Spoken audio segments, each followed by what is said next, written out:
Hey, what's up everybody, and welcome back to part 3 in this ongoing series on designing plastic parts for injection molding using Onshape. Now, in part 1, we created a plastic part and we used tools like draft and shrinkage, and we used analysis tools like wall thickness analysis and draft analysis to make sure that this part was ready for the molding process. Then in part 2, we took that plastic part and we designed a core and a cavity block using the geometry from our original part. This is sometimes called creating a mold split or creating a tooling split. Now, in video 3, we're going to share with you some of my favorite tools, or at least the most common tools that I use when I'm designing parts for injection molding. These are going to be tools like split lines and linked variables, ribs, and then we're going to share with you some next steps to take in your Onshape journey. Now, I've labeled this video as intermediate because I am going to be showing you a collection of tools and you are going to be using Onshape to click along with these examples.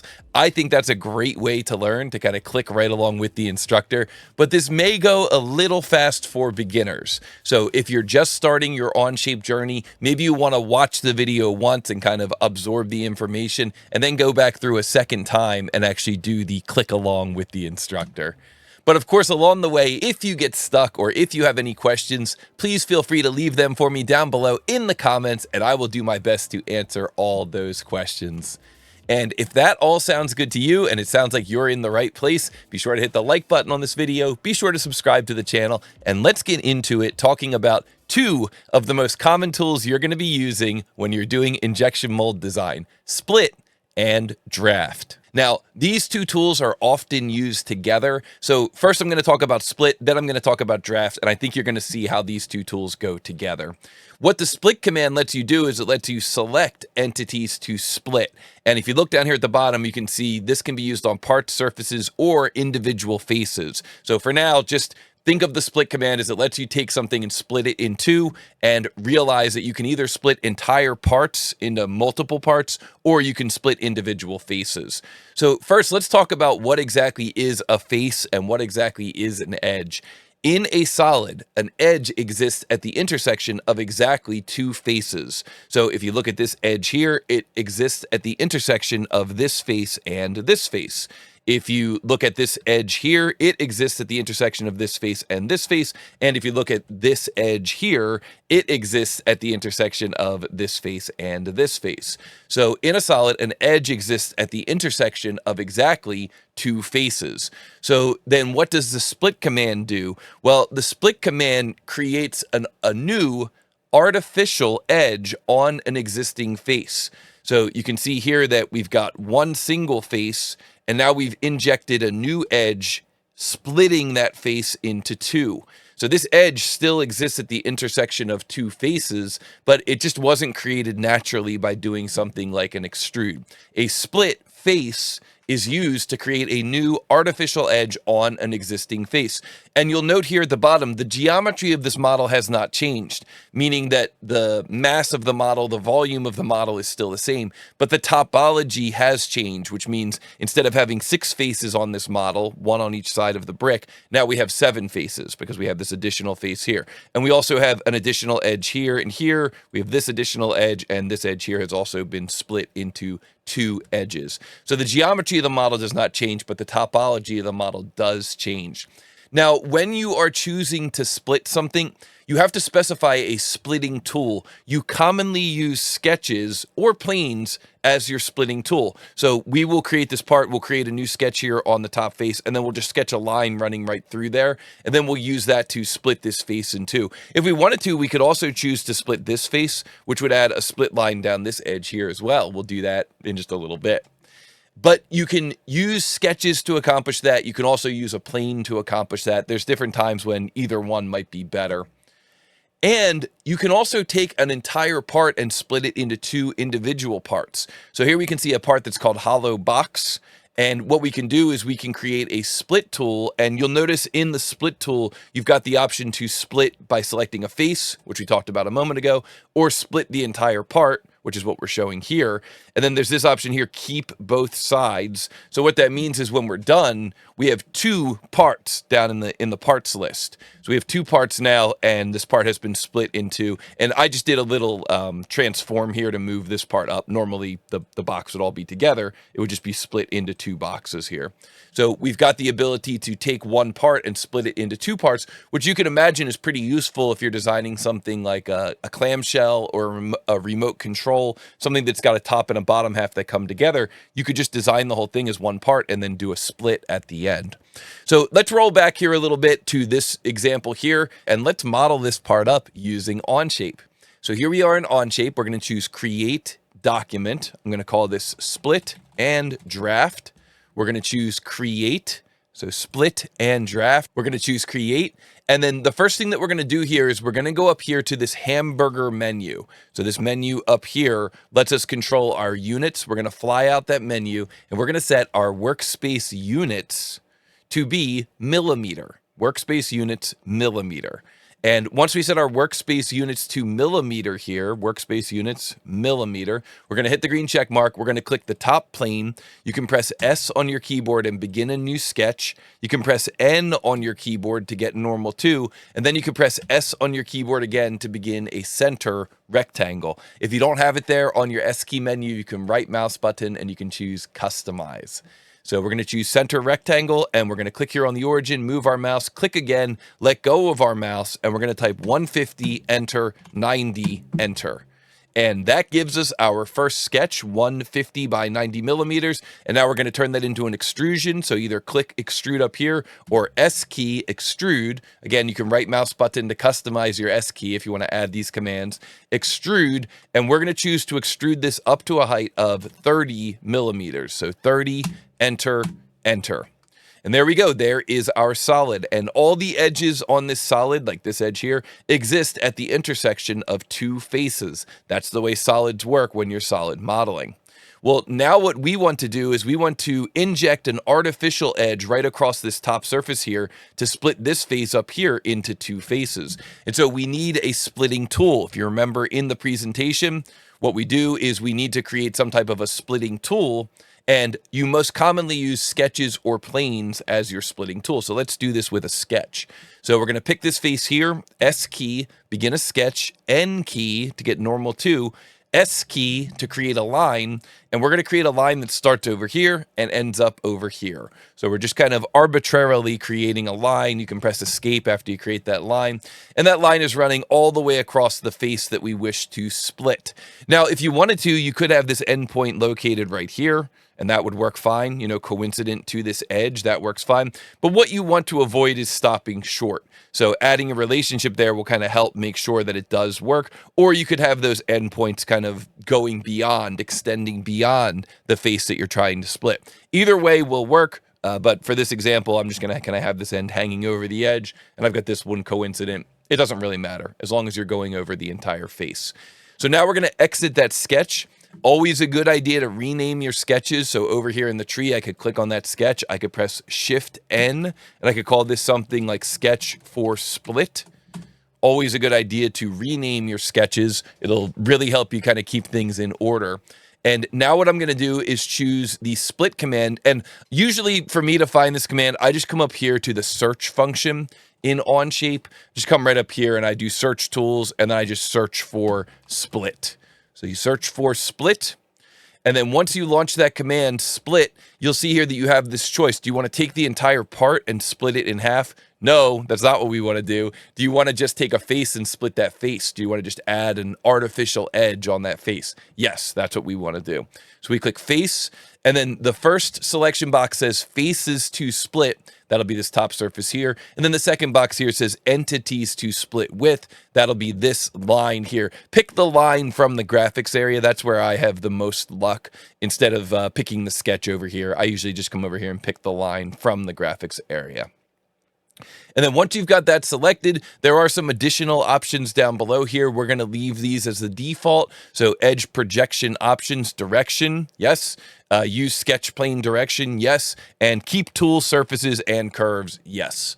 So we hit the green check mark, and oh yeah, we did it. Success! So we now have 2 faces created from that split feature. 2 faces created from that split feature. Now, if you go over to the tree and you double click on that split feature to edit it, so double click here on the split feature, then what you could see is that here where it says faces to split, we could also select this face here running down the side of the part and then hit the green check mark. And now you see that we've split that as well.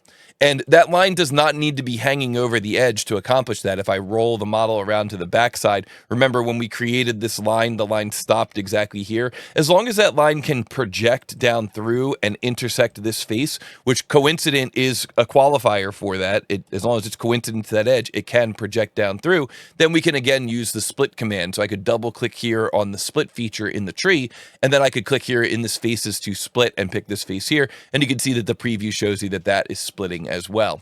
And we could even pick the face on the back side, and this is something very common that we do when we are splitting models. We'll pick all 4 of the faces because then we're going to go in and add draft on each side, on either side. So we can hit the green check mark there, and there we go. Now we split that thing all the way around, and that is one way of using the split face command. Now, like I said, you could also do a split face by using a plane as your splitting tool. So let's take this split 1 here. So click on the split 1, press delete on your keyboard, delete, that gets rid of it. Click this sketch for split, press delete on your keyboard, that gets rid of it. You can press shift 7, which is the shortcut for isometric view. And then out here in the graphics area, you can see this is your top plane. You can right mouse button on that top plane and you can choose offset plane. And we're going to choose to offset this to a distance of 15.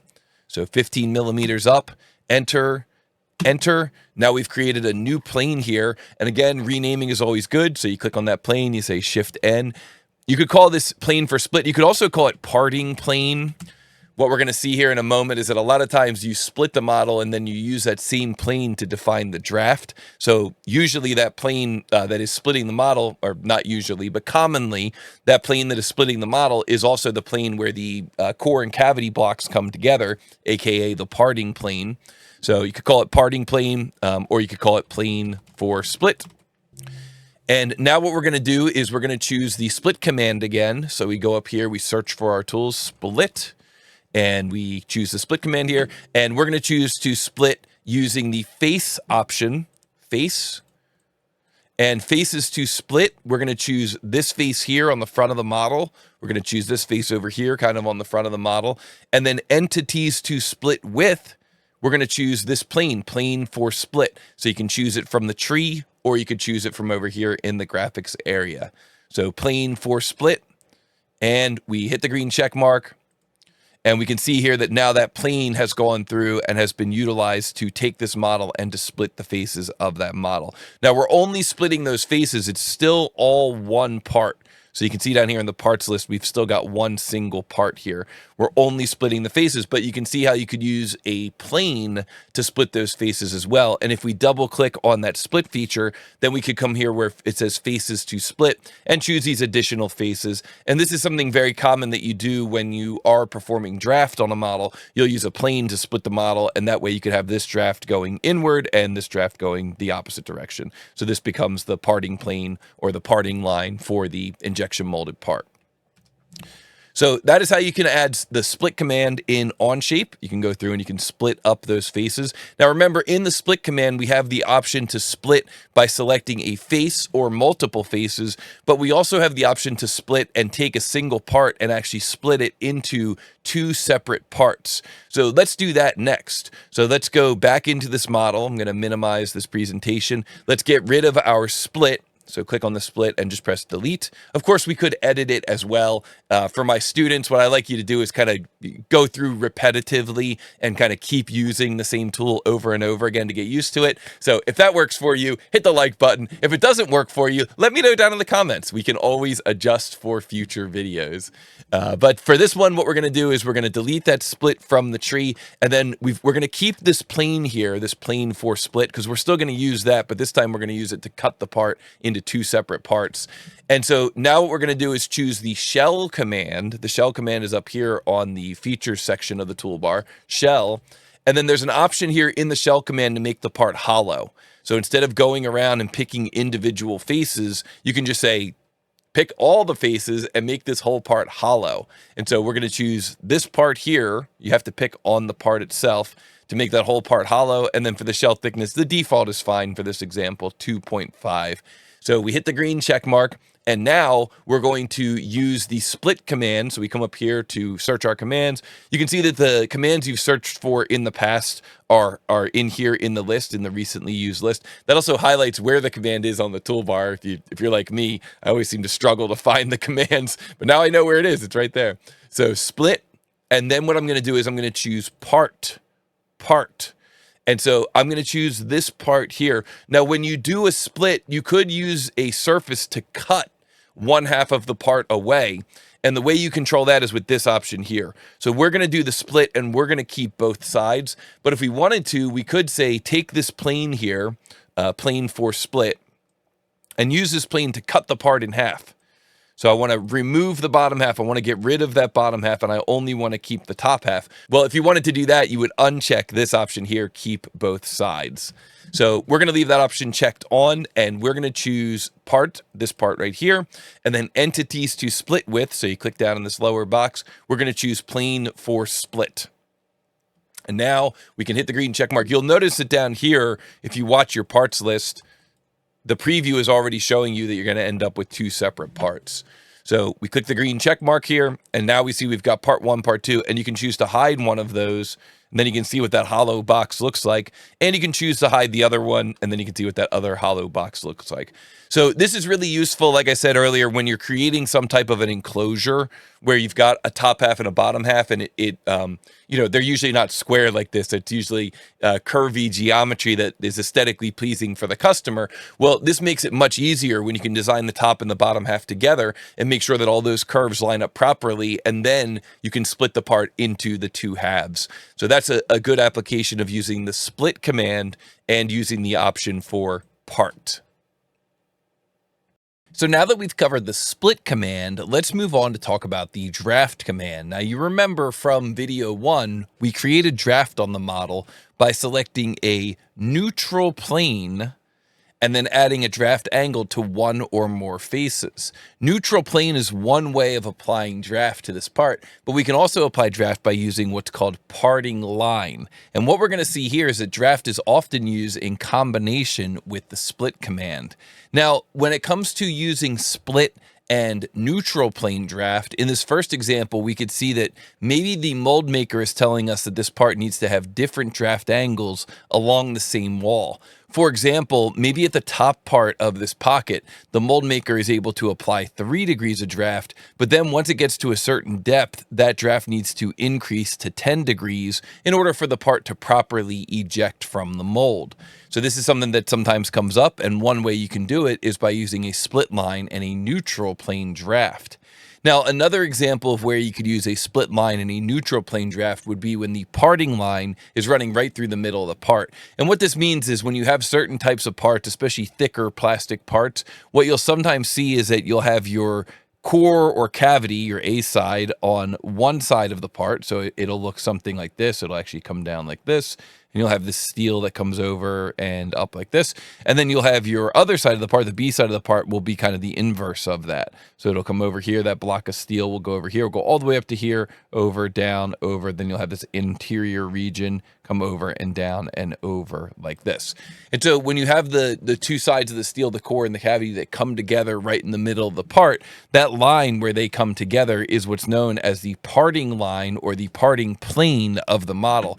Now, when you're looking at the physical part, a lot of times you can see where the two halves of the mold come together because there's a little bit of flash along that edge, and that's what we call the parting line of the part or of the model. So it's good when you start getting into mold design, you start, picking up plastic parts and actually looking for that little, it's like a little deformation along the face. And sometimes you can even feel it with your finger. And that's what's called the parting line. That's where the two halves of the mold come together. So one way that we could create that geometry would be to create a split line and then apply what's called neutral plane draft.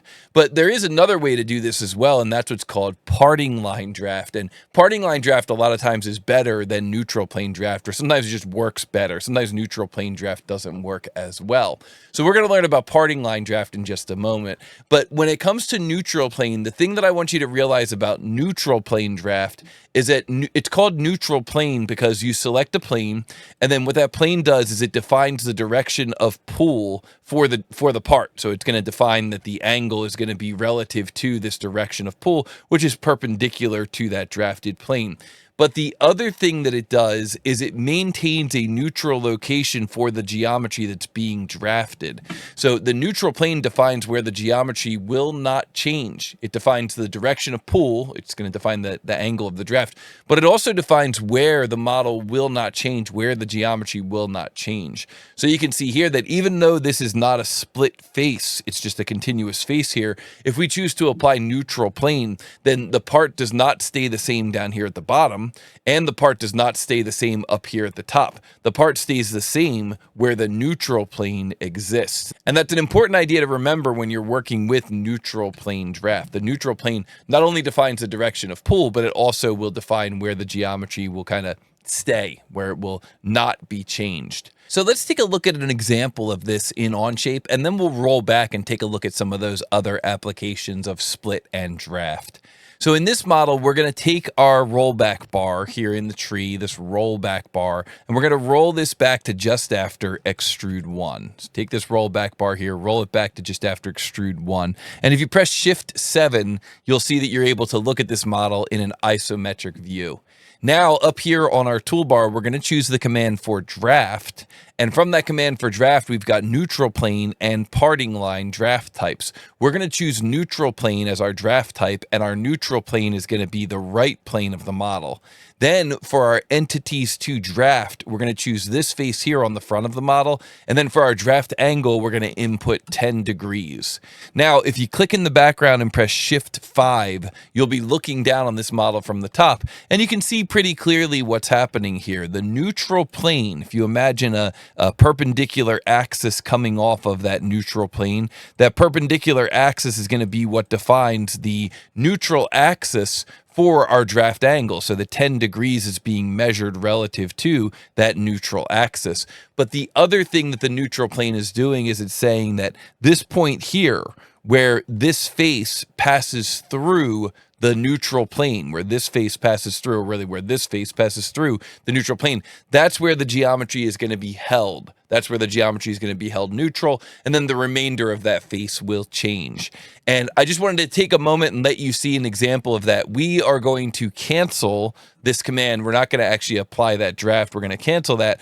But if you remember when we did the plastic part earlier, we said this face here is the neutral plane, and therefore this edge is being held, and then the remainder of this face here got kind of flipped out in this direction. So when you pick a planar face of the model, you're able to say that this edge that's running along that face remains neutral. But sometimes you don't do that. Sometimes you pick a plane in the middle of the model, and then the face kind of kicks off in two different directions. It kicks in above the neutral plane, and it kicks out below the neutral plane, or vice versa if you flip the angle of the draft.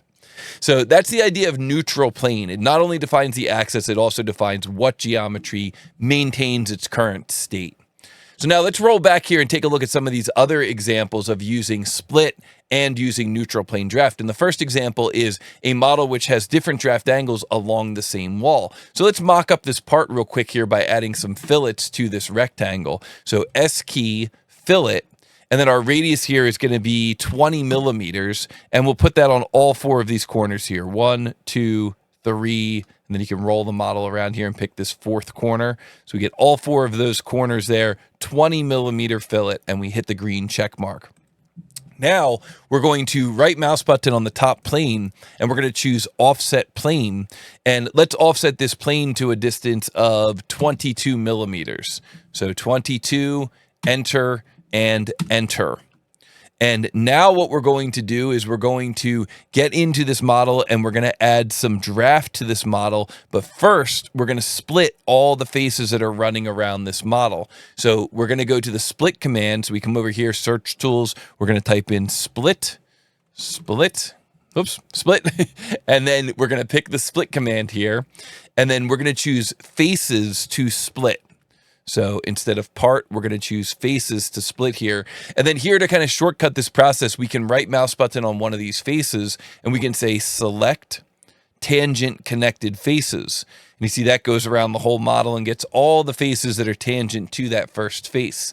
And so now down here where it says entities to split with, we can choose the plane that we just created. So that's this plane 1 over here in the tree. And what Onshape will do is it will go around and it will split all of those faces that we selected up above. So now all those faces have that split. And now we are going to perform a draft command. So we go up here to the draft command. And for this draft command, we're going to choose neutral plane draft. And then once again, we're going to choose that plane that we created. So for me, it's called plane 1. And then here where it says entities to draft, what are we going to be drafting? We're going to be selecting this face here. And you'll notice when you pick that one face, Onshape goes around and picks all the faces that are tangent to that one face. Well, that's not actually what we want this time. So we're going to uncheck the option for tangent propagation. Uncheck the option for tangent propagation, and then we can go around and we can pick all the faces that are running around this lower perimeter of the part. So we uncheck that option for tangent propagation, go around and pick all those faces that are running around that lower section of the part. And then you can see here that for the draft angle, we're going to make the draft angle 10 degrees. And then we're going to click this button here, opposite direction, so that that gets drafted to the inside. So once you go around and you pick all those faces, it should look pretty much like what you see on the screen here. And I'm going to choose this green check mark here. And there we go. Now we were able to draft that part. If you press Shift 1, you'll be looking at this thing from the front. Now we were able to draft that part going around the bottom, but not yet around the top. And we see here that because this is the neutral plane, the geometry was maintained there right at that neutral plane. So now we're basically going to repeat that same process. We're going to choose draft, and then we're going to choose neutral plane draft. The neutral plane is going to be this plane here. I'll pick plane 1 from the tree. And then for the entities to draft, we're going to pick this face here. Now this time, if it goes around and picks tangent propagation, this time it's okay because these lower faces of the model are not tangent to these upper faces any longer because of this kind of hard break here where we drafted in the previous step. So this time we can do tangent propagation. This time we'll make the draft angle 3. And this time we're going to choose this button here to flip that to the outside. So flip that draft to the outside, and then you can hit the green check mark, and then you can press Shift 1 to look at this thing from a front view. And what you should see is something similar to what I've got here. So we've got this kind of lower region of the part here where the draft is drafting at 10 degrees, and then we've got this upper region of the part where the draft is now drafting at 3 degrees. And this is something very common that you run into in mold design. So now you know how to do it, and now you've seen neutral plane working together with the split command. So let's get rid of that draft. So we get rid of this draft 2, get rid of this draft 1, get rid of this split, and get rid of this plane 1 here. And now let's click on the top surface of the model, and we can press the letter S, and we can choose to begin a new sketch on that top surface of the model. Now we're going to press the letter S again, and we're going to choose to create a circle. And we'll put that circle right here directly above the origin. If the origin is not showing, come over here to the tree. You can click on it to show the origin. We're going to drop in a circle right here directly above the origin. And then you can click again to create the second point for that circle. And we'll give the circle a diameter of 25 millimeters. Enter. And then we can choose S key, extrude. And this extrusion is going to be a remove. So we choose remove here. And then for our end condition, instead of blind, let's change that to through all. And we hit the green check mark. And there we go. Now we have created a hole running through that plate. And now let's create the parting plane for this model. So we're going to right mouse button on the top plane. We're going to say offset plane. And we're going to create a new offset plane here at 15 millimeters. Enter, enter. And now we can use that plane to split all these faces running around the outside. So we choose the search command split. We choose the split command. We choose for the split type, we choose face. So we're just going through repeating, again, just to practice. And then faces to split, we can right mouse button on this face here, select tangent connected faces. That rips around and gets all those faces. And we are also going to select this face here. So pick that inside face and it will be split as well. And then you can click down here where it says entities to split with, and we will choose plane 1 as our entities to split with. And when you're done, if you hit the green check mark, you should see that all these outside faces were split, but then you should also see that these inside faces were split as well. So if you have anything selected, you can press the space bar to clear those selections. And now we can jump into the draft command and basically repeat what we did last time. The neutral plane is going to be this plane 1.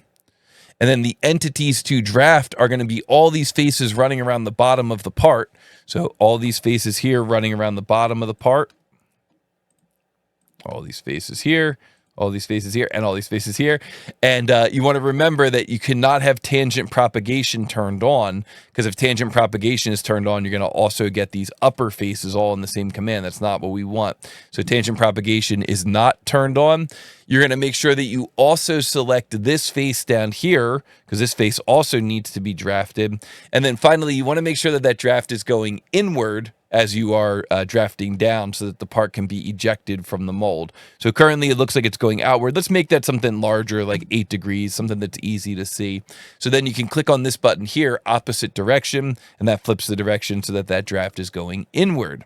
So now we can hit the green check mark for that neutral plane draft, and then we can repeat that process again. We can choose draft, we can choose neutral plane. Here is our neutral plane, and then we can choose entities to draft. You can just choose this face here, and this time tangent propagation does work. So it goes around and gets all those upper faces, and then we are also going to select this face here of the hole, and tangent propagation runs around. So what's happening here is that this arc here that we sketched, which was the original diameter of the hole, is being maintained, and then the hole is getting larger as it goes up and as it goes down because of the draft that we're applying. So this all looks pretty good to me. If it's going the wrong direction, you can click this button here to flip it, and then you can hit the green check mark, and then you can right mouse button on the front plane, and you can say section view and take a look at this thing. So if we press shift 1, now we're looking at this thing from the front, and there we go. Yeah, that looks exactly what we would expect it to look like. And so if we had the A side, B side on this thing, the steel would look something like this, and then it would come down, and then it would come up like this, and over, and down, and over, and then up like this at an angle, and over and down. And that looks like a part that could be ejected off of that core. And then same thing here with the other side of the mold. You'd have your steel that comes down here over, oops, and then down like this, over, up like this, over, down, over, and then up. And then once again, you just ask yourself, is that drafting in the correct direction so that part could be ejected off of that core? Looks pretty good to me. And so that is an example of using neutral plane to create that A side, B side scenario. But you want to remember that one thing that I mentioned kind of at the beginning of this lesson is that although neutral plane works well for this, for the draft angles in the different direction, and neutral plane works well when the parting line is running through the middle of the part like this, we have a different type of draft that we can use. It's called parting line draft. And a lot of times parting line draft will work better than neutral plane draft. So you want to remember, what's the definition of neutral plane draft? Well, neutral plane draft is going to hold the geometry wherever the neutral plane is passing through. Parting line draft works a little bit differently. Parting line draft works by holding the geometry wherever the parting line exists. And that actually makes things a lot easier. And a lot of times you can do your draft in both directions with one single command using parting line. So for example, if we go back to this part here, let's right mouse button in the background and say turn off section view. And then let's take this rollback bar here, take this rollback bar and roll it back before those two drafts that we just created. So roll it back here. So we still have the split, but we don't have those two drafts. Now we're going to choose the draft command, but this time we're going to choose this option here for parting line. Now, what parting line is going to do is it's going to let us go through the model and pick an edge or multiple edges to hold. So now these edges are going to be what's held, and then the draft is going to be applied relative to that edge, and we can actually have this draft go in both directions at the same time, which is pretty cool. However, since we're just picking an edge, Onshape doesn't know what is the neutral direction? Remember when we did neutral plane, we were able to generate an axis that's coming up, and then the draft would be measured relative to that axis. So when you do parting line, you have to first tell Onshape what's the normal direction of pull. And so in this case, we could pick the top plane. We could pick this plane here that we used for the split. We could pick the top surface of the model. It doesn't matter which face we pick. It just needs to define the direction of pull. So let's just choose the top plane. So for our pull direction, we choose the top plane. Now we're going to specify the parting edges, and this is where the draft is going to originate from. So in this case, we can right mouse button on this edge here, the split edge, and we can choose select tangent connected edges. And then look at that, it goes around the whole model, and the draft originates from that parting line. So nothing is happening up above here. There is draft happening down below here, but it's going in the wrong direction. So I could click this opposite direction, and now you can see that that parting line draft is going in the correct direction. I can also choose to flip face or switch face. And when I choose this switch face here, you see that now the draft is being applied up top here, but it's not being applied down below here. So if I choose switch face, that switches which side of the line, the parting line, the draft is being applied to. If I choose opposite direction for the draft angle, that switches the direction of, basically the direction of pull for the mold. So we want that to be going inward like that, or we want that to be going inward like that. But there's also an option here for one-sided, symmetric, and two-sided. So for symmetric, look at that. We can get all of that draft taking place in that one single command. We could even come in here for our parting edges and pick this edge here and get the draft for that internal geometry as well, all in this one single command. That's pretty cool. So we didn't have to go through and mess around with all those extra selections and go around and pick every individual face. We were able just to get it all with that one single command, that one single symmetric parting line draft command. And we can even do that other thing that we showed earlier, where maybe on the lower half of the mold, it's got 8 degrees of draft, and then on the upper half, it just has 2 degrees of draft. So to accomplish that, what we could do is we could say we want this to be two-sided. So we're doing this parting line draft, but we're going to do this as two-sided. So our second draft angle is going to be 2 degrees. And you can see here that that can still flip to the inside or flip to the outside, but this takes care of that other challenge that we looked at earlier with neutral plane, and it does it all in this one single command. So now we can hit the green check mark, and oh yeah, look at that. That is looking good. So this is pretty cool. This is pretty cool stuff that you can do with parting line. If you learn how to work with the parting line draft command, you can actually create these situations where you don't have to do it using 2 separate features. Like last time we had the draft on the upper side and the draft on the lower side. Now we're able to do it here. Now we're able to do it here just using that parting line draft. But there's another situation where parting line draft really, really becomes valuable, not just convenient, but it actually lets you solve geometry that neutral plane draft really wouldn't let you solve correctly. And an example of that would be a model which has a non-planar parting line. If you have a model which has a non-planar parting line, then it really should be drafted using parting line draft. And to illustrate this, if we go back and we remember what happens when we do neutral plane draft, well, what happens is the geometry remains neutral wherever the neutral plane is passing through the part. And that works fine when your geometry is nice and square like this and the parting plane is planar. But when the parting plane is non-planar, you'll end up with geometry like this, where you have these like really unusual steps in the geometry, and basically the top side and the bottom side of the part just don't come together correctly because the neutral plane is trying to hold the geometry neutral to wherever that neutral plane happened to be. In this case, it happens to be the top plane. So instead, drafting using parting line is going to be, not only convenient, but it's going to be essential, because then the draft will originate from wherever that parting line exists. So let's create this example together so we can really see how this looks. So I'm going to minimize this window, go back to Onshape, and I'm going to close the current part. I'm going to say close document here. And once I close that document, I'm going to go to the command create document, and I'm going to say parting line draft. Parting line draft. And then I'm going to go to my hamburger menu here. And from the hamburger menu, I'm going to make sure that I'm working with workspace units, millimeters. Make sure that we're working with millimeters here. And then once I've established that I'm working in millimeters, I'm going to go top plane, S key, begin a sketch, N key to get normal to, S key, choose the line command, single click, move my mouse, single click again, and I'm going to type in 150, enter, and then I'm going to press escape, and then I'm going to choose this line, and then I'm going to choose the origin, and then I'm going to press Shift M to assign that line to be midpoint to the origin.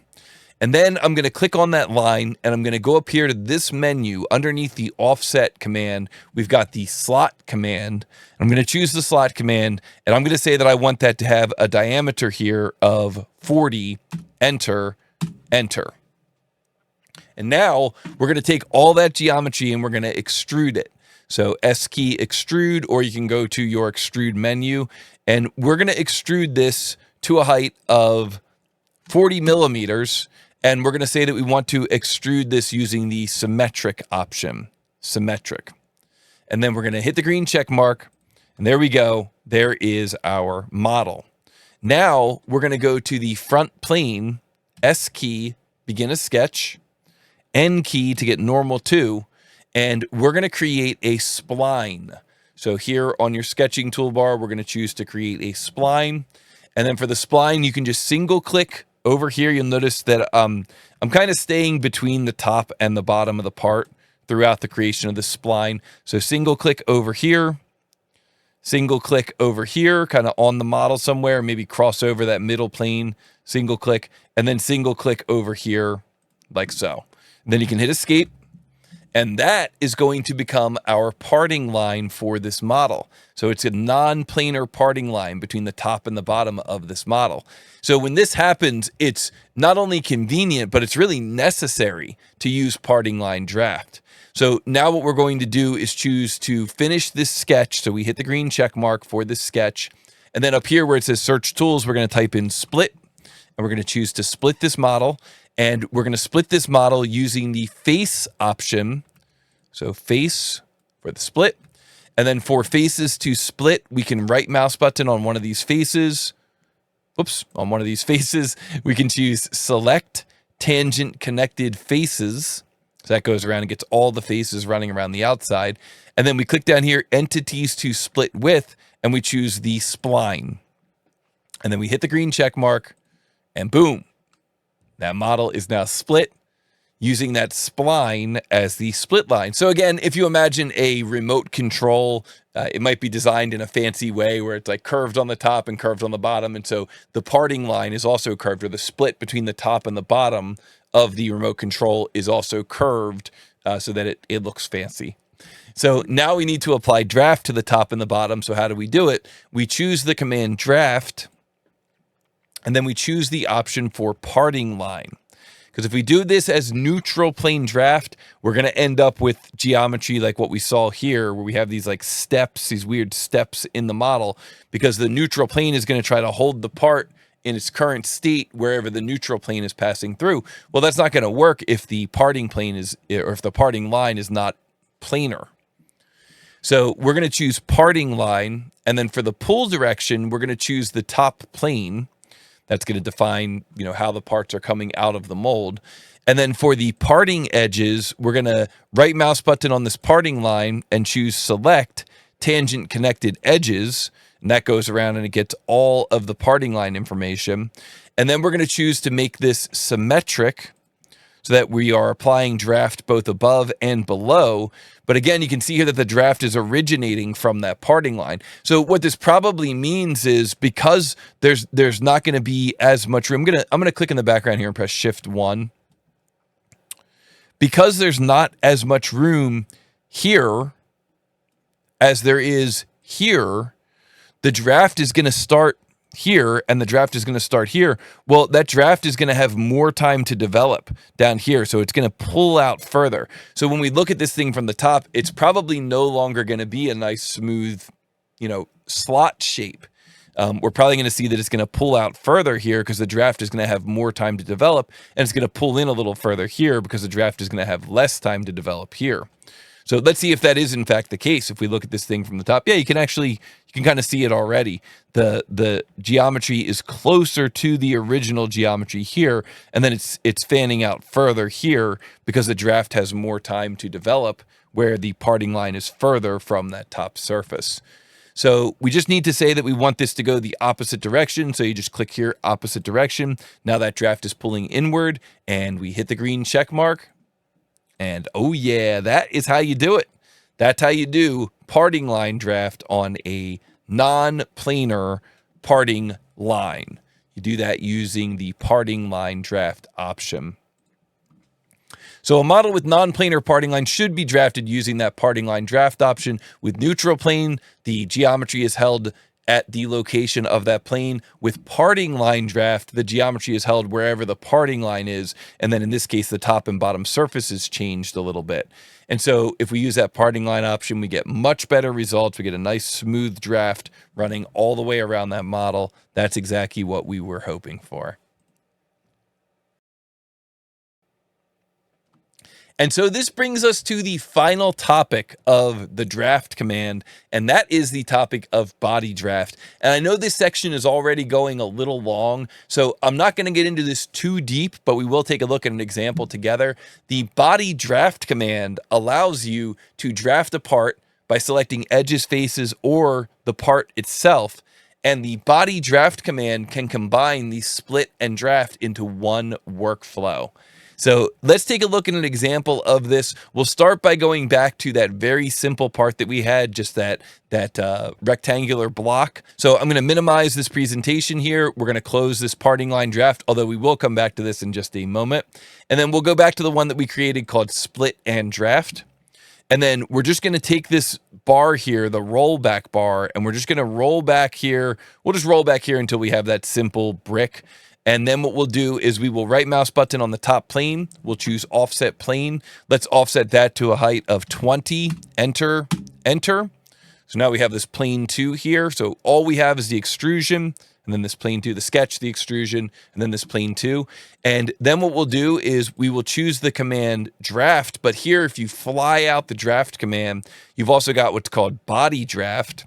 So we're going to choose that body draft. And then for our body draft, we're going to say this is going to be applied here to this part. And then here it says pull direction. Well, for the pull direction, we're going to choose this plane 2, and watch this. What happens is when you choose that plane 2, Onshape goes through and it actually splits the model where that plane 2 is. So now by choosing that plane 2, you're automatically splitting the model. And you see some similar commands to what we had in the parting line draft command. So for example, we've got this option for symmetric. So let's make this thing symmetric draft, and we'll make that at, let's say, 8 degrees. Now, here's where we start to see a difference between using parting line draft and using body draft. If you change this from 8 degrees to 3 degrees and you watch the preview, you can see that what's happening with the preview is this face here is being held kind of neutral, and this face down here is being held kind of neutral, and then we can see that that parting line is being pushed out. So you see here that if we change this from 3 degrees to 8 degrees, see that parting line is what ends up kind of shifting to accomplish the goal of the draft. Now, this is where things get a little bit interesting when we have more time to develop here on this lower surface versus having less time to develop here on this upper surface. How can they both be 8 degrees and this edge here be held and this edge down here be held? So let's click the green check mark, and we see that that body draft both split the model and applied draft all in that one single command. Pretty useful little feature there. And then what we can do is we can click in the background or press the space bar, click this lower face, then click this face here, and you can see that that's yielding a draft angle of 8 degrees. That's what we specified when we created the draft. And then if we click this face here and then we click this face here, we see that that's specifying an angle of 5.7 degrees. So even though we specified an angle of 8 degrees and we specified symmetry, it wasn't actually able to hold it symmetric, because what the body draft tries to do is it tries to hold this geometry and this geometry in its original state. So keep that in mind when you're using body draft. It's really handy to know how to use it. It does kind of go through and save you having to split the model and then create the draft, the parting line draft, because it just does it all in one step. but it might not get you exactly the results you were expecting, because with that body draft, it ends up holding this edge here and this edge here by default. Now, like I said, there's a lot more to the body draft command. I'm not going to get into all the details now because we're already running kind of long in this segment, but I would just say, learn how to use parting line draft, learn how to use neutral plane draft, learn how to use the split line, and then apply that and learn how to use the body draft and see if you can find some spots where that can save you some time. So let's close this document and let's go back to our parting line draft example. And then in the parting line draft example, let's once again try to do this using the body draft. Well, if we roll back here, we can see that we can begin the body draft command. However, when we get down here to this parting entity, we're not going to be able to select this sketch 2. Instead, what we need to do is create a surface, and then we can use that surface to split and draft the geometry. So you're not going to be able to do this body draft using that sketch. Instead, what we need to do is, before we get started with the body draft command, we jump into the extrude command. And then from the extrude command, we choose this option here, surface. So we choose to extrude a surface. And then here where it says sketch curves to extrude, we're going to choose this curve here. Then when it says the depth of the extrusion, we're going to say we want that to go out to 60 millimeters. And then down here, we want to say symmetric.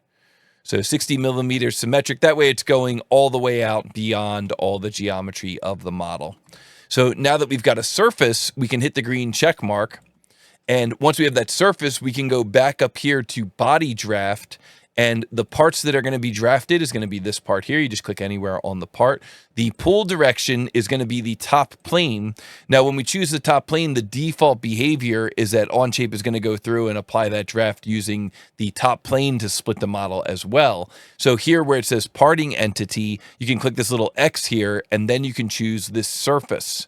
And now we're in business. Now we see that what's happening is that we are splitting this part, and we're splitting it using this surface as our parting surface. So here we're going to say again symmetric. Here we're going to say 8 degrees again. And we're going to say that we want to click the green check mark.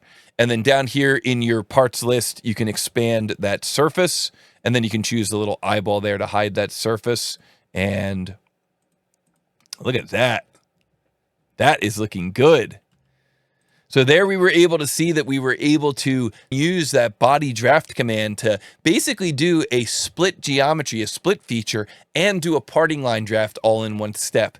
The only thing you want to remember is that it's different because when you do a parting line draft, the geometry is held wherever the parting line is. But when you do a body draft, you see if we roll back and then roll forward, the geometry is actually kicked out where that parting line is. So it is a little bit different geometrically than a parting line draft if you do the body draft. Just keep that in mind as you're creating your models, and as you experiment, you'll be able to figure out which solution is going to work best for you.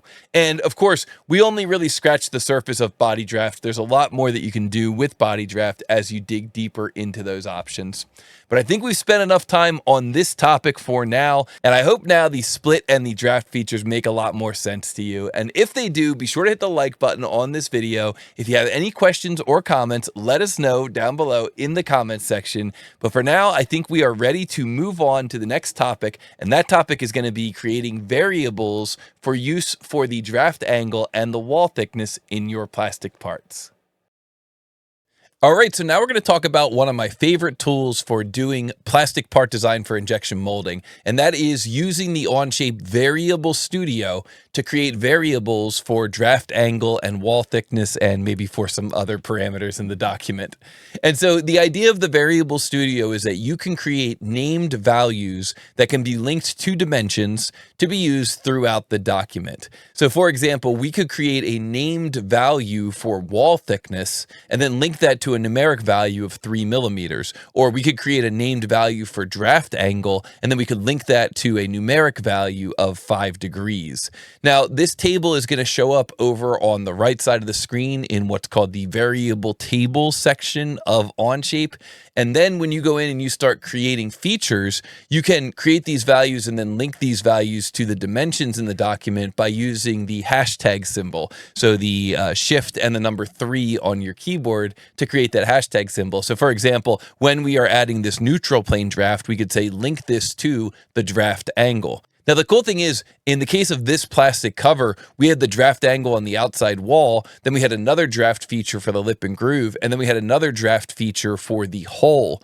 Well, when you use a table, you could have one single draft angle variable, and then you could link that variable to multiple drafted features. And so what this means is if we look at draft angle and the draft angle is 5 degrees, then the mold maker comes to us and says, hey, could you change that to 8 degrees? We only have to change it in one spot. We only have to make that change in one table, and then we'll see that change update throughout the document. So that's why Variable Studio is so powerful, because if the mold maker comes to us and says, hey, the wall thickness is currently 3 millimeters, can you change that to 5 millimeters? And we're using wall thickness in 10 different features. Well, we only have to update it in one spot, and then that just updates throughout the document. So that's the idea of Variable Studio. And what we're going to do to demonstrate this is we're going to open the plastic cover from video 1. Now, if you don't have that plastic cover from video 1, or if you've changed that file since video 1, you can just take a look down in the description. There's a link to the shared document, and we're going to open up that part from the shared document. So that shared document should look something like this. You can see here I've called it plastic cover shared copy. That way I don't mess up the one that I'm sharing with all of you.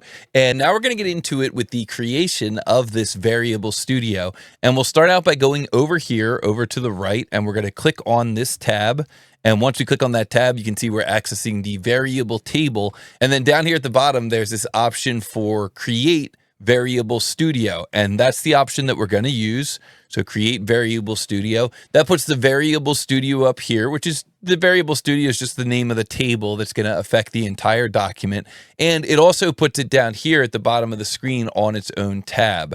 So what you're seeing here on this tab at the very bottom of the screen is the same as what you're seeing here in this variable table. For example, if we go down here to the very bottom of the screen and click on this tab, we create a new variable called wall thickness. Now, you'll notice that if you try to put a space in the name, it will not work. You have to create these things so that there are not spaces. So we'll call this wall thickness. And then the variable type here is going to be length. And then the value is going to be 3 millimeters. And then the description here will be, I just called it before I called it wall thickness of this part. But you could call it whatever you want. You could throw some descriptive text in there so that you and your coworkers will understand what you're looking at when you look at this later. And then if we go back to the Parts Studio, you can see here, so I went back to the Parts Studio down here at the bottom, then you can see here that that value wall thickness is showing up here in the variable table. And so now if we were to create another name here, let's call this one draft angle, again, no space. And then for the type here, we will make this one an angle, and then we'll say that we want this to be 5 degrees, and the text here, the description, we'll call this default draft angle. And now if we go back here to the Variable Studio down here at the bottom of the screen, we'll see that that text shows up there as well. So it's the same table. You're looking at the same table in both places. Now for this next variable field, this one's going to be a little special. I'll call this one lip groove thickness. And that lip or groove is going to be 1/2 of the material thickness. So what I could do here is I can type in hashtag, a little shift in the number 3, and then I can choose wall thickness, and then I can put times 0.5. And so once I type that in and I press tab, you can see that the value shows me the evaluated value, the result of that equation. But then if I go into that field and double click, it goes back to the formula. So then if I wanted to change it, if I wanted to make it, times 0.6 to make that lip and groove, overlap a little bit, something like that, I could do that. But I'm going to leave that at 0.5 for now. And then you can see here again, we could put in some text. Maybe here we would put 1/2 the default wall thickness, something like that. And then for this final field here, I'm going to call this one ribs 60, and this will be a length, and this one will be shift 3, little hashtag, wall thickness times 0.60. And so this will say ribs at 60% of wall thickness. Okay, and so now we've created our variable studio. We see that that variable studio shows up here as well when we're on the Part Studio tab. So now we can go through the actual model and start assigning this variable studio information to the features that are in our model. And this table doesn't have to stay open. Now that we've got it populated, we could close this table and we can start going through and actually populating the values of our features. So let's start out by using the rollback bar. I'm grabbing this rollback bar here and I'm just dragging it back here, dragging it back here to the feature called draft. And once I get to that feature called draft, I can double click on that feature called draft. And then here for the draft angle, instead of that being 5 degrees, I can type in Shift 3, which is the hashtag symbol. And then I can use the up and down arrows to find the draft angle. And then I can press enter. That locks it in. Then I can press enter again and enter one final time. And now we see that we're using a draft angle of 5 degrees there. And if I double click here again, you can see it's showing me the evaluated value. But again, if I click on this field or double click, either click or double click on this field, it shows me the actual syntax that's being used there to link that to the variable. So now we're going to repeat that process with our shell feature. So we take this rollback bar here and we're just dragging this forward, just grabbing this bar here and just kind of dragging it forward here underneath shell 1. So we go to shell 1, we double click, and now for the wall thickness here, I'm going to click here on the 3 millimeters, Shift 3, and up and down here, I'll go down to wall thickness, enter, enter, enter, and then I'm going to move down again here. I've got this sketch for thin cut, and then if I move down again, I've got the actual groove feature. So depending on whether you did that sketch as an offset entities or whether you did it as a thin feature, we did it as a thin feature. So I'll double click here on the feature itself, and we can see here that we're doing this as a thin feature, we're doing this as a remove, and then the thickness is 1.5, and really I'm using it in both spots here. So I'll just, link it in both spots as well. So this one here, this is where I'm actually removing the material from the sidewall. So this one, I will type in hashtag and then go to lip groove thickness, enter, enter. And then for the next one, so I can press tab to advance to that next one, I can again go hashtag, link this to lip and groove. This is the one that's removing that extra material from the drafted wall. So lip groove thickness, enter, enter, and then I can just press enter one more time and finish out that command. And so now if the wall thickness changes, let's go over to the variable studio. And now if the wall thickness here changes, let's say I change that wall thickness to 6, the lip and groove should automatically change as well, and it looks like it did. Let's just confirm that. So I'll close this variable table, and then I will click here on this wall, click here on this wall, and then I'll take a look down here. Oh, it looks like those walls are not parallel to one another because one of them has draft and the other one doesn't. So let's move forward here to this next draft feature, and let's double click on that draft feature, and let's see here. This is going to be, I'm going to click on this draft feature and I'm going to press Shift 3, and then I'm going to link that to the draft angle. So draft angle, enter, enter, enter. And now let's try this again. Click on this face, click on this face, and there we go. The parallel distance between them is 2.99 millimeters or 3 millimeters for our wall thickness cut in half, which is our 6 millimeters cut in half. And so now if we go back to that variable table and we change that back to 3, enter, you see the geometry update out here on the screen. Let's do it again. 6, enter, gets thicker. Double click here, 3, enter. The geometry updates out there on the screen. Very nice, very nice. And so now let's close this variable table, and we can see here if we click on this face, we see that the parallel distance is 1.5 millimeters, which is 1/2 of the wall thickness. We could also see here that if we click on this bottom face and then click on this face here, that the angle is 95 degrees or 5 degrees draft. Well, let's try and test that out in the table as well. So we go to the table here, and then we change the draft angle here from 5 to 8 degrees, enter. Look like we saw the geometry update on the model, and now if we click on this face and we click here, we see that now that's showing at an angle of 8 degrees. So I press spacebar to clear those selections, and we can keep moving forward here in the tree. So the next feature in the tree is this sketch for the hole, and then the hole down here for the light. And so we can double click on that feature. You'll notice that we have a draft feature kind of embedded in that extrude cut. So we can take that feature and Shift 3, and then you can set that draft angle to 8 degrees or whatever the draft angle is. Really, you're setting it to the variable, and then the variable is defining what it actually equates to. So we can then double click on on that hole for light, and we can see it's showing that at 8 degrees. And if the mold maker came back to us and said, hey, could you make that 7 or 6 degrees? Let's change it to 6, enter, and let's close this table or minimize this table and take a look at that feature again. And now we see that it is set to 6 degrees. Oops, 6 degrees. So that is the idea of Variable Studio. It's something that can be really helpful. It can kind of leave all your key dimensions in one spot. So if you know from working with the manufacturing team or from working with the customer that they tend to change certain dimensions, it can be really beneficial to just kind of lock those dimensions into one of these tables so you don't have to go digging through the tree to find that dimension. And of course, in the case of mold design, a lot of times you have multiple features that all use the same dimension or the same variable, and so that saves you having to go through and change 3 or 4, 10 different features when the manufacturing team requests a change. And so that's going to bring us to the end of this section on creating a variable studio in Onshape, and hopefully that all made sense to you. If it does, and this seems like something that can really help you save time, be sure to hit the like button on this video. And of course, if you have any questions or comments for us, let us know down in the comments below, and we will be sure to respond to all of those comments. And so with that, we are going to move to the last section in this collection of tools for plastic part design, and that is going to be the section on ribs. And now we are going to talk about ribs in Onshape. Now, ribs are very useful features in plastic part design, and they are generally used to strengthen the plastic part and to help prevent the part from being too flimsy or from twisting around. They're strengthening features. And in Onshape, you can think of a rib as a thin feature extrude that goes up to next in 3 different directions. So when you first create the rib, or when you first begin the rib feature, you're going to see that it's going to want to go up to next in one direction. So it's going to go down here to the body of the part.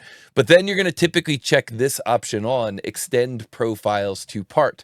And when you do that, the rib is then going to extrude up to next in 3 different directions. So it's going to extrude up to next in this direction, up to these surfaces here. It's going to extrude up to next in this direction, going down to the bottom of the part. And it's going to extrude up to next, going over in this direction.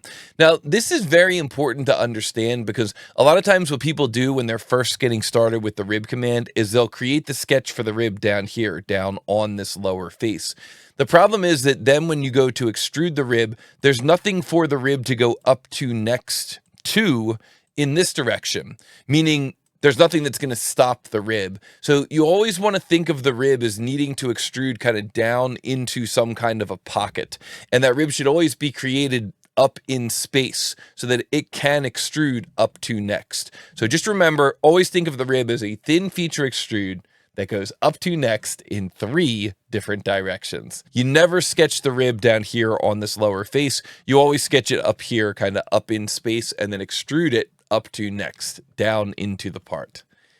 Now, when you're doing these extrusions of the rib could be extruded normal to the sketch plane. So here you see we've got the rib plane, and then when we do the actual rib, that rib goes up to next, and it's extruding away from that rib plane, 90 degrees away from that rib plane, or normal to that sketch plane. Or the rib can be extruded parallel to the sketch plane. And here we see the right plane is bisecting this part. The sketch for the rib is created up here, kind of up in space. And then when we create the rib is running parallel to the sketch plane. So 2 different options for creating the rib: normal to the sketch plane, or parallel to the sketch plane. Now, after the rib is created, draft will need to be applied. And you can actually apply draft while you're creating the ribs, but a lot of times we just add the draft afterwards. And so if the rib is created using the normal to sketch plane, or if the rib has a planar upper surface, then you could either use neutral plane draft or parting line draft. Either one would work in this scenario. But when the rib is created parallel to sketch plane, and when it's created at an angle like this rib here, then you really want to use the parting line draft option, because you want to make sure that the edges of the rib are held consistent here, and then that the rib fans out in this direction with the draft. It kind of fans out normal to or relative to your pull direction plane, which in this case is going to be the top plane. So if the rib does not have an upper surface which is parallel to the pull direction, then you almost certainly want to do it using parting line draft. And finally, we're going to end this section by talking about some rib troubleshooting.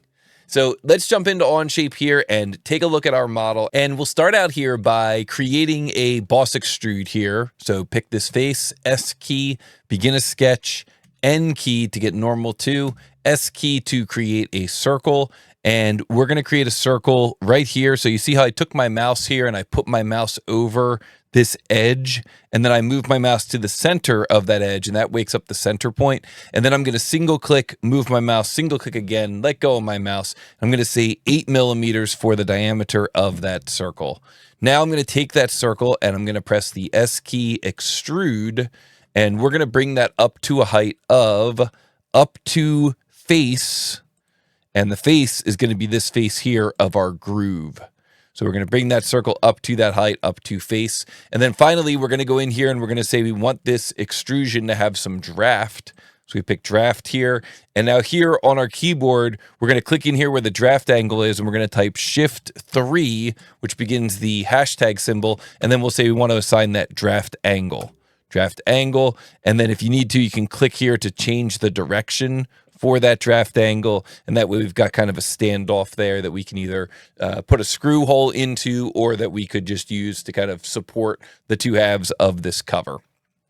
So now we're going to hit the green check mark. There we go. There is our extrusion. And over here in the tree, we could rename that Shift N. We'll call that standoff. Standoff. And so now we're going to create a plane for our ribs. And that plane is going to be created by doing a right mouse button here on this face and then choosing offset plane. Here we go, offset plane. So we right mouse button here on this face, the face of the groove, right mouse button, and we're going to say offset plane. And then for the direction of the plane, you'll notice here, if you roll the view a little bit, it might be a little easier to see that direction. We're going to flip this direction so that it's going down. And then we'll say that that's going to go down by 5 millimeters. So 5 millimeters lower than our standoff. And we're going to move that plane down and press 5 millimeters, enter, and enter. And then we can rename that plane. So Shift N, and we'll call that rib plane 1. Rib plane 1. And then on that plane, pick that plane, begin a sketch. So S key, begin a sketch, sketch a line, and then you can press N to get normal to. And over here in the tree, the sketch above our standoff, we can choose to show that sketch just to make it a little easier to reference this point here. And then what we're going to do is we're going to begin a line command, and we're going to begin that line command so that it is just kind of right here, like so. And then we can create another line right here, like so. And then we can create a third line over here, like so. And then you can just press escape and delete these extra lines. And then we can take this point and this line. So all I did was just left mouse button. Let me press the space bar to clear. And I'll just show you that again. Just this point and this line. And you're going to press I for coincident. This point and this line, I for coincident. And this line and this point, I for coincident, if they're not currently lined up. Now you can see here that these rib lines are not currently extending all the way out to the sidewalls. But that's okay, because remember, the rib command is going to automatically go up to next, up to next, up to next. So when we exit this sketch, when we click the green check mark here and exit this sketch, and then launch the rib command, rib, we can choose to make this rib parallel to the sketch plane or normal to the sketch plane. Well, this time we want this to go normal to the sketch plane. We want it to come off here kind of perpendicular to our rib sketch plane so that these ribs extend down into the bottom of the model. So we're going to choose the command normal to sketch plane. And then for our sketch profiles, we'll just pick this, this, and this. And then for our thickness, we can type Shift 3, and then we can say we want that to be the ribs 60, ribs 60. And then there's a check mark down here. I notice if you use that thickness link, you kind of have to press the tab key. So if you watch the preview here, if I press the tab key, As soon as I press the tab key, then the value evaluates and then the graphics updates. And then down here, there's a check mark that says extend profiles to parts. And so what that does is it takes our ribs and it makes them extend up to next, up to next, and up to next. And so boom, we are good with that rib, and we can hit the green check mark, and there we go. There is our rib. Now we do have the option of creating this rib. If we go back to this rib here and double click, we do have the option of creating this rib with draft. So you'll notice that you can check on the option for draft. If you do choose to apply draft, then basically what will happen is this will be your neutral plane. So if you know that you want the ribs to be 1.8 millimeters thick at the base, then you would not want to apply draft here. So we could say don't apply draft, and then we hit the check mark, and then we could do draft, and we could use neutral plane, and then we could pick here for our neutral plane, and then for the entities to draft, we could pick this face and this face. This is going to make this rib really small. This face and this face, this face and this face. And then we could say maybe we just want there to be 2 degrees of draft, something like that. So now those ribs are going to be 1.8 millimeters here at the base.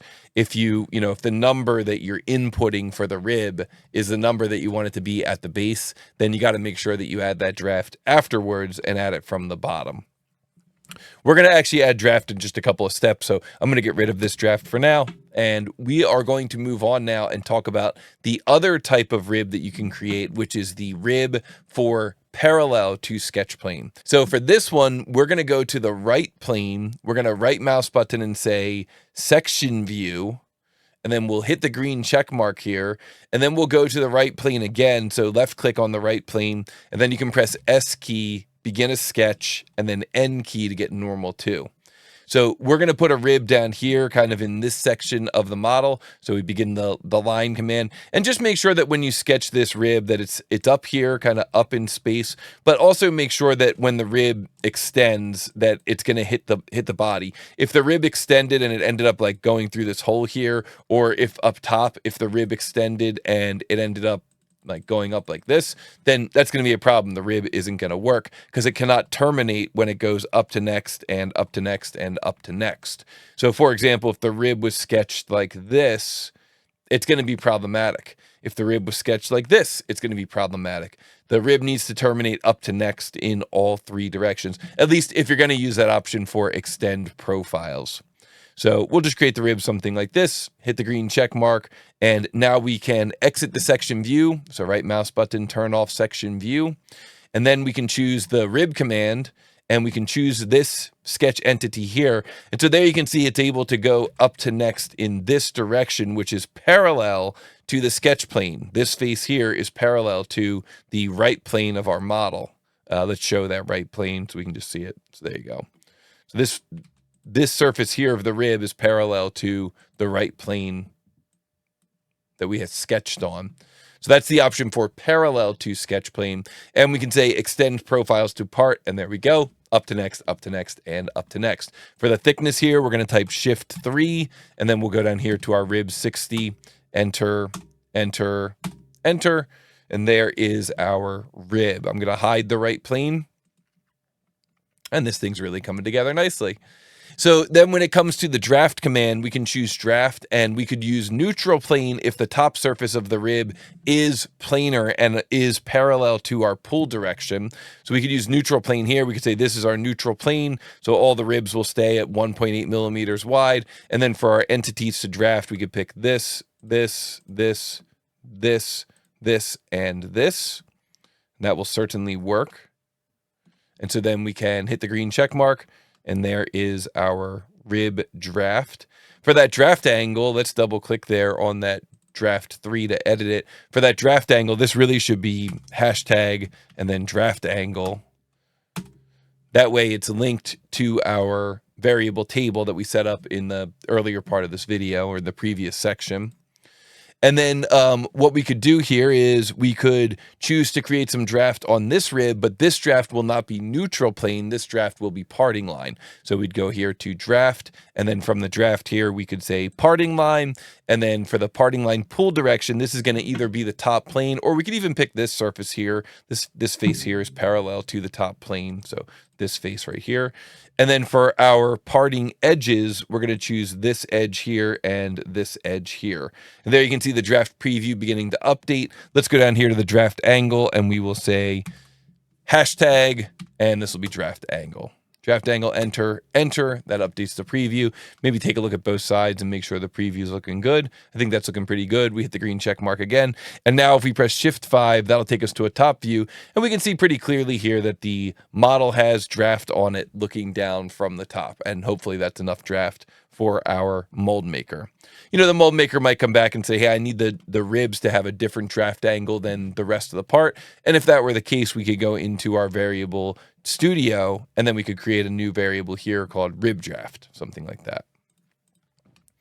Now, this isn't really troubleshooting, but just kind of like a pro move here. A lot of times ribs are rounded off at the top, and the best way to do that, if it's a full round, is just to use the full round fillet option. So we could click here where it says fillet, and then we could choose full round fillet. Full round fillet. And for the full round fillet, what you do is you pick first side face, that means this face here, first side face. Second side face, that means this face over here on the other side. And then faces to round, that means this face up top here. So we could go first side face, and it automatically advances you to that next box. So second side face, and it automatically advances you to the final box. So third side face, we could pick that face there. And then we could press Shift Enter. And what that'll do is it'll repeat the fillet command. So then we could go full round, first side face, second side face, third or face to round, Shift Enter, and then full round and first side face and second side face and face to round. And then we could do Shift Enter, and then we could come over here and do one more round over here. So full round, first side face, second side face, faces to round.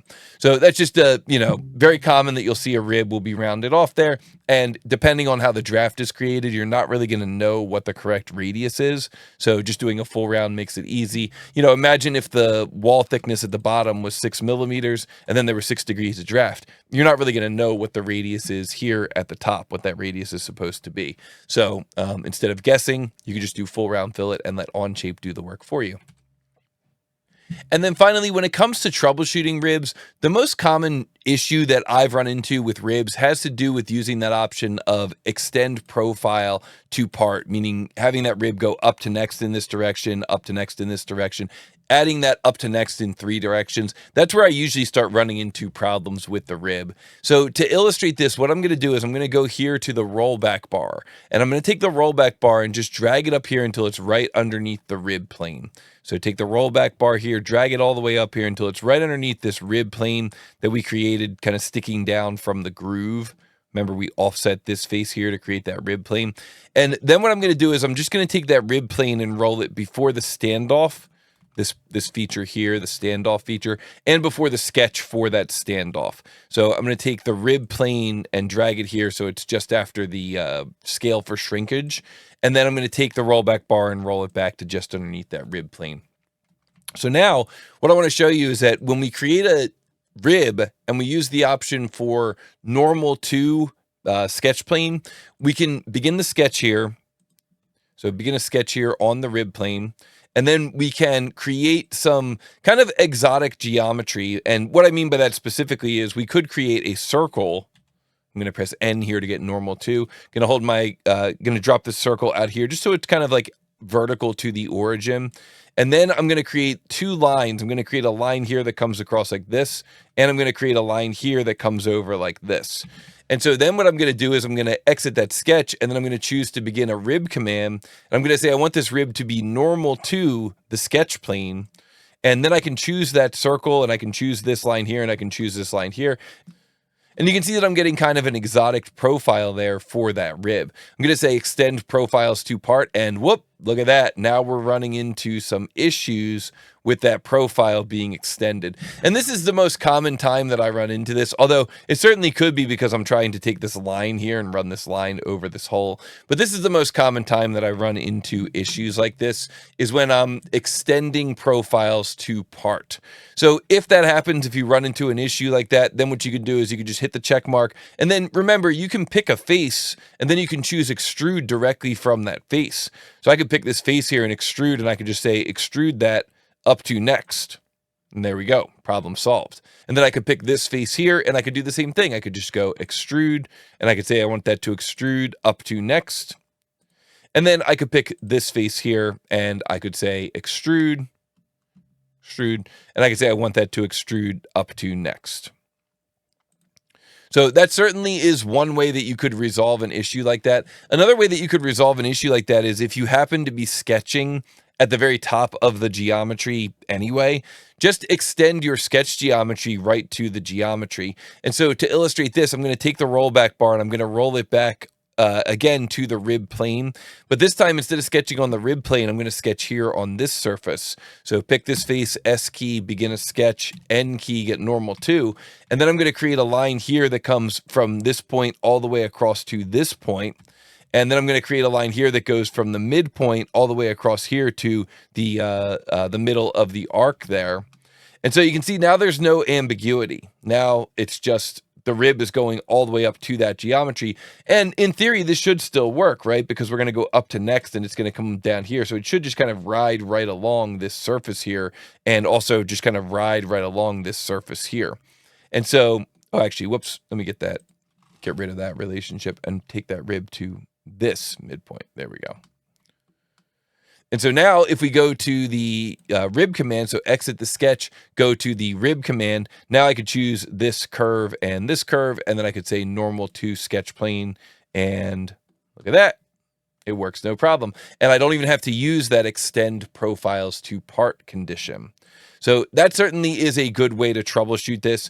Another time where this might come into play would be, again, getting into these kind of more exotic profiles. If you were going to be trying to strengthen this part here just in one corner somehow, you might choose to begin a new sketch here on this surface. So you choose this surface here.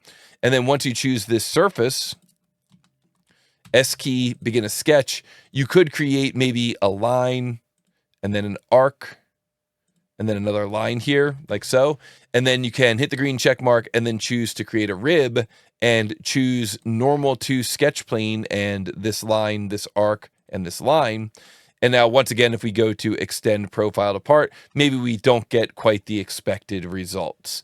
And so this is usually what happens when you're creating a rib. If you have that curved geometry, that's, at least for me, that's when I usually run into issues and have to troubleshoot a little bit. It's no big deal. Like I said, the original sketch maybe could have gone all the way up to here, or we could just select this face and then do an extrude up to next to resolve that issue. So select this face here, extrude, and that extrude is going to go up to next.